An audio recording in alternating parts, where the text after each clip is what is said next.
Hey beauties, welcome back to my channel. Today I'm sharing a very special fragrance unboxing and first impressions because what are the chances that two of the best fragrance houses of all time would launch a new perfume at the same time? So here I have the brand new Chanel Paris Paris. This is the newest addition to the Les Eaux collection, and then here I have the new Miss Dior Rose Essence. Now, I believe this is an exclusive limited edition fragrance launch to Dior.com. That's where I placed my order for this, and then I picked up the Paris fragrance yesterday at the Aventura Beauty Boutique. I know it is currently available on Chanel.com. The rest of the Les Eaux collection is available at department stores, so I would imagine if this is not there right now, it will be in the next couple of months. I have two arms, two fragrances, so today we're going to unbox these together. I'm going to share my first impressions and I'll be able to test both of these out for you. I'm going to begin by unboxing the new Chanel Paris. I have to tell you, I did not even know this was on the horizon. I was a bit surprised. I think somebody had commented about the fragrance below in one of my videos and I thought, ooh, okay, I need to look into that.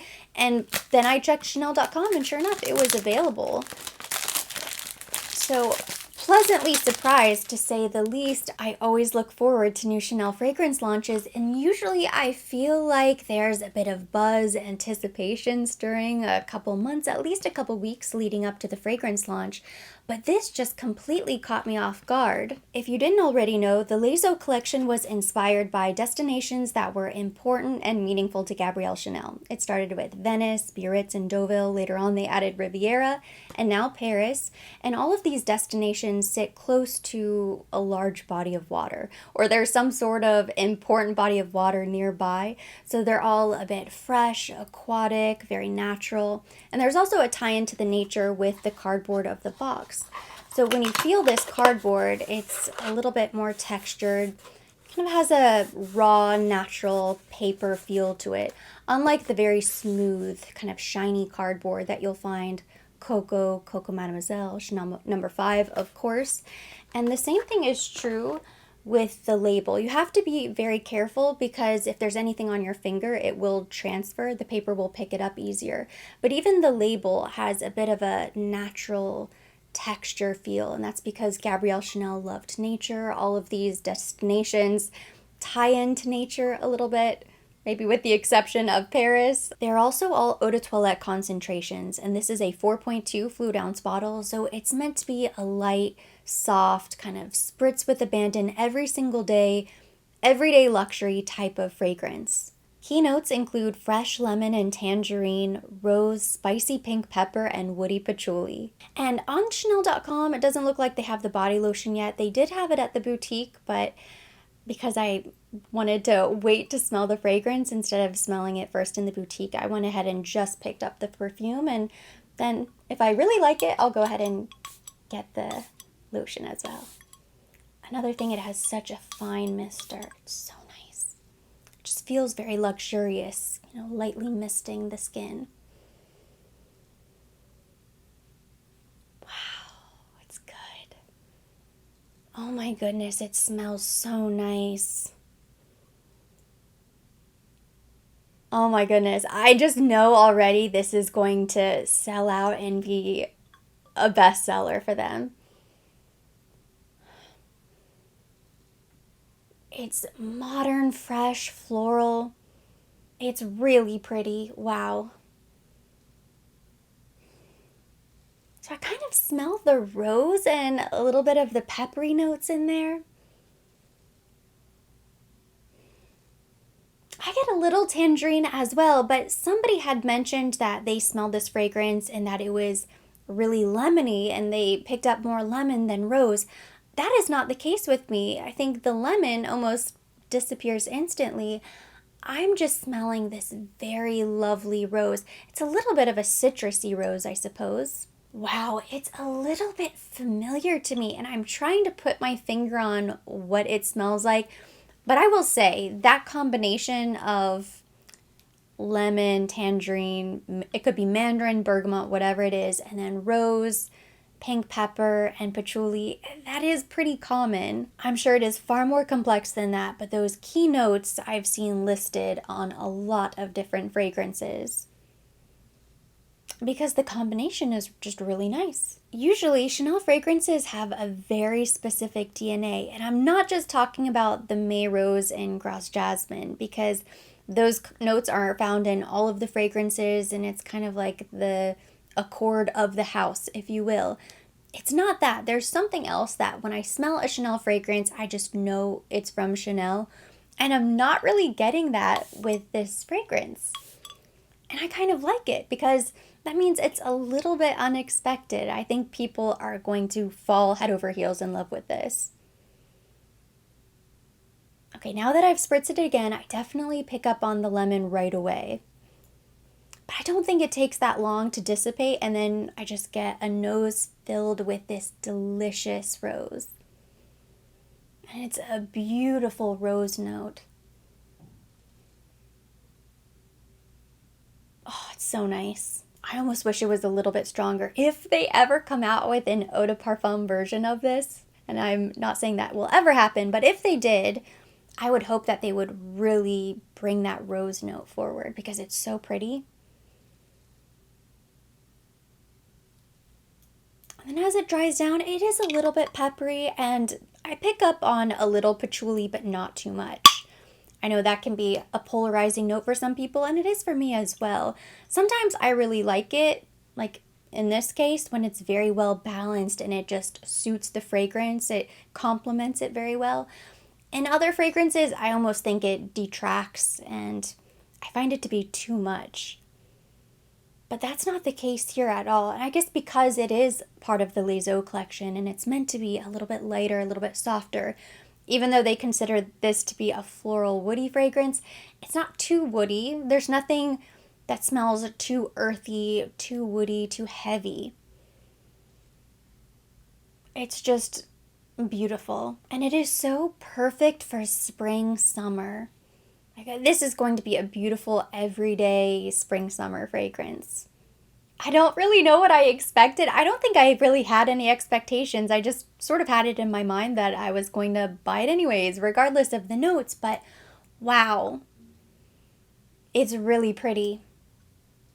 I smell this and I can't help but think of the flagship Chanel boutique location on Rue Cambon. I imagine, I've never been, it's on my bucket list, but I would imagine it smells something like this, or some sort of combination of this fragrance and leather from all of the bags and all of the fabulous shoppers inside.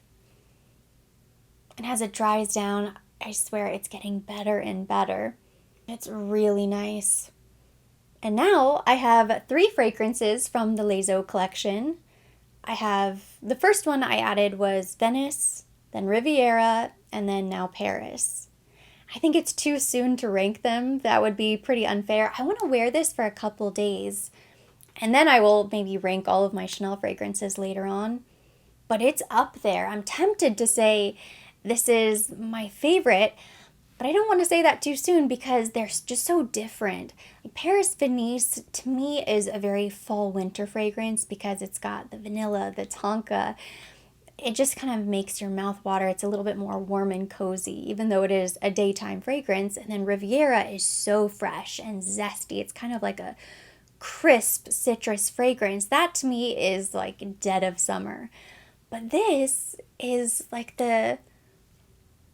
I don't know, the softer side. I just picture a beautiful Parisian lady with her parasol walking down the street. They really did capture the essence of Chanel, but it feels a little bit elevated or just a little bit more special somehow because it's not just any other destination. This isn't just another Les Eaux fragrance. This is Paris, kind of the heartbeat, like the heart of Chanel. And it feels so 2022. People are going to love this fragrance. I just know it. We're off to a great start, so let's go ahead and unbox this new Miss Dior Rose Essence. I love the box. It's the little things, right? The little details. I just think it looks really cool how they have the date. It says Grasse, France. It says 2021. I imagine that's when it was produced, or maybe that's when they sourced the ingredients. I'm not sure, but kind of adds a little something special, that little stamp right there. On the back of the box, it says, Precious Centifolia Rose, distilled for the first time at Dior for a fragrance, fills Miss Dior Rose Essence with all of its potent beauty, an encounter between floral freshness and the sensuality of honeyed and woody notes. The extraordinary sensation of an endless field of roses, a delight renewed each year, each spring when the May roses finally come into bloom. Nestled in artful packaging infused with rose petals, Miss Dior Rose Essence is a creation that embodies Dior's commitment to shaping a desirable and sustainable future. Oh, wow. The box does smell a little bit like rose. That is so interesting. Wow. This bottle is absolutely gorgeous as well. It's kind of a throwback. It reminds me a bit of the old kind of vintage Dior fragrance bottles, which is kind of cool. So on the front it just says Miss Dior Rose Essence, and then on the sides you can see it's almost a houndstooth design imprinted right on the glass, just on the sides. And then it has a very natural looking ribbon with the Christian Dior logo. It's so pretty. Very simple, elegant, kind of a timeless Dior fragrance bottle. Inside the box, it came with this little pamphlet, which has really pretty pictures. Not all of it is in English, but if I flip to the English page, since that's the only page I can read, it says, There was a time in Grasse when the fields of flowers stretched as far as the eye could see. Centifolia, rose, jasmine, grandiflorium, tuberose, and many others filled the air with their delicious scent, and secretly perfumed the water that ran through the fields with their powerful fragrance. These naturally scented floral waters flowed into the city's fountains, and so scented fountains were born. Today, Miss Dior Rose Essence is reviving their memory and writing a new page in the history of Grasse floral waters with Centifolia rose water. Oh, that's so beautiful. I love Miss Dior. I love Miss Dior Blooming Bouquet. I love rose. So I have a feeling I'm really going to love this fragrance. So I'm going to go ahead and spritz it on this side. This is also an eau de toilette, so it's going to be a little bit lighter.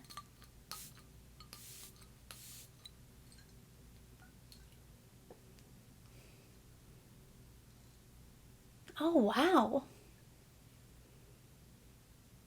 It does kind of smell like rose water, but brighter and maybe a bit of a jammy rose. So pretty. It's a little bit sweet. It's kind of playful. And I pick up on so much rose, which I love.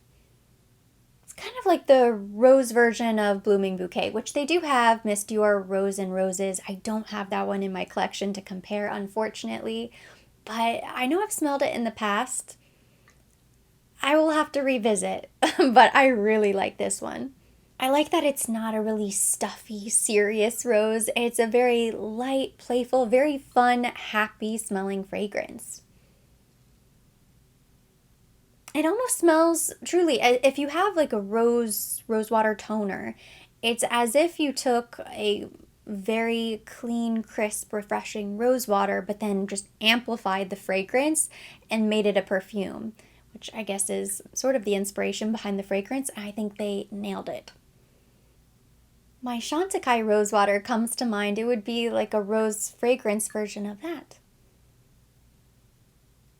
with a Miss Dior twist. I really, really like it. If you like rose, now for people who don't really care for rose, you're not going to get nearly as excited as I am about this. If you really like rose, but you love a modern, fresh, fun rose, this is the perfume for you. My nose can't get enough of this fragrance. Hands down, one of my favorite rose fragrances that I've smelled in a long time. Definitely one of the best rose fragrances in my collection. I think it has the wearability and the mass appeal of a Blooming Bouquet, but because it has the history and the inspiration, it kind of feels like a very classic Dior fragrance, like Miss Dior. As it dries down, it's getting lighter and lighter, and I still really like it, but I love it so much, I kind of want the powerful, bold version. But it's so pretty. I was talking about fragrance DNA a second ago. I smell this perfume and it definitely smells like a Dior fragrance. Just kind of smells like a combination of rose water and a jammy rose. It's really not a comparison between the two. I love both of these fragrances and I can see myself wearing both of them. But because I would maybe recommend both for the same occasion, a similar occasion, they're both very pretty everyday spring summer fragrances, and I have them here, I might as well do one spritz of each and then compare the two. Two spritzes. So that was Paris. Going in with the Rose Essence. Oh my goodness, I cannot get over it. That fragrance smells so nice. Ooh, that cap doesn't want to come off. Both are eau de toilettes, both have incredibly fine mists. And they do both contain rose, although Rose Essence is very rose forward. It's a little bit sweeter. It's just kind of light, floral. Paris has that citrusy burst. It gives it that fresh, clean smell. And then you do have the spicy pink pepper and the patchouli. Although they're not heavy, they are still very apparent in the fragrance, and you don't get anything like that in the Rose Essence. I can't choose. Just for fun, I was going to tell you which is my favorite. I like them both. I think they're both very special for completely different reasons. I mean, Chanel Paris, you know it's going to be special. They had to make this amazing. The Rose Essence is a little bit more refreshing, a little bit more watery. There's almost a clarity to this fragrance, like a transparency.